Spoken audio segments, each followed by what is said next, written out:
3월 17일 오늘의 중국입니다.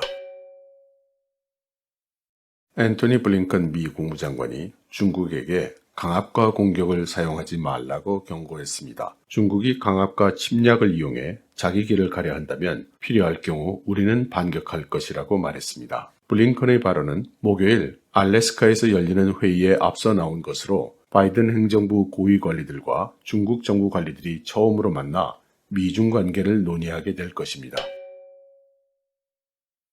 바이든 정부가 잠수함 핵심 기술을 타이완에 제공하는 데 청신호를 보낼 것으로 전망됩니다. 타이완의 자체 잠수함 함대 구축 프로그램은 미국이 3대 핵심 장비 판매를 승인한 후 활기를 띠고 있습니다. 확실치는 않으나 그 세 가지 기술은 디지털 소나 기술, 통합 작전 체계, 그리고 보조 설비 시스템, 예를 들어 페리스코프 등으로 알려졌습니다. 첫 번째 시제품은 494억 타이비, 달러로 약 17억 달러의 예산이 투입되며 2024년 7월 출시될 예정입니다.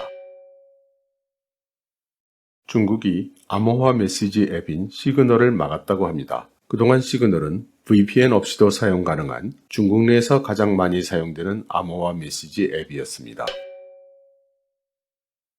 시장감독총국은 3월 15일 인터넷 거래 감독 관리 방법을 공포하고 올해 5월 1일부터 시행합니다. 최근 유행하고 있는 SNS 온라인 판매에 대하여 법적으로 온라인 거래 플랫폼 사업자의 의무를 이행하도록 했습니다. 인터넷 경영주체 등록 문제에 대해서 전자상거래법에서 규정하는 편법 용역과 소액의 두 종류에 대해서 등록이 면제되는 상황을 구체적으로 규정하였습니다. 편법 용역이란 개인이 인터넷을 통하여 청소, 세탁, 봉제, 이발, 이사, 열쇠 복사, 배관 소통, 가구 가전제품의 수리 등이며 소액 거래는 연간 거래액이 10만 위안을 넘지 않는 경우를 말합니다.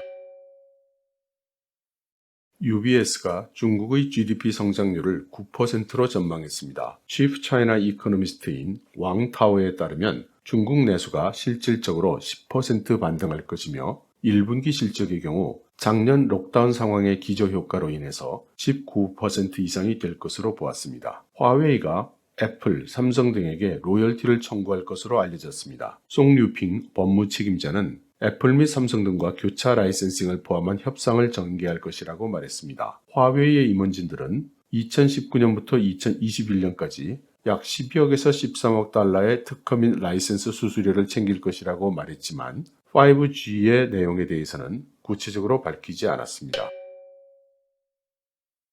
엔트그룹의 초기 투자자인 워버그 핑커스가 엔트그룹의 평가액을 지난 연말 2천억에서 2,500억 달러 수준으로 줄였습니다. 엔트는 금년 4월까지 직원들을 위한 단기 유동성 솔루션을 논의하고 있으며 에릭 징 회장은 직원들에게 엔트그룹이 결국은 상장할 것이라고 말했다고 합니다.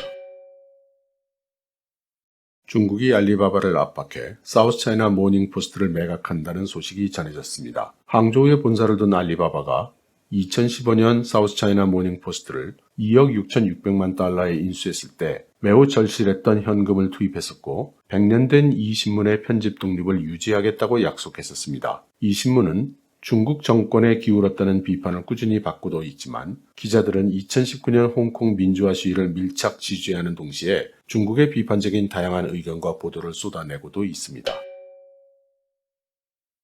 바이트댄스가 반도체 사업 진입을 선언했습니다. 바이트댄스는 AI 칩 개발팀을 조직하고 있는데 취업 사이트에 공개된 직무는 10개가 넘고 장소는 베이징과 상하이 등입니다. 바이트댄스는 클라우드 기반 AI 칩과 ARM 기반의 서버 칩을 자체 개발할 예정이라고 합니다. 바이트댄스는 일부 사업을 스핀오프해서 홍콩에 상장할 예정이라고도 합니다.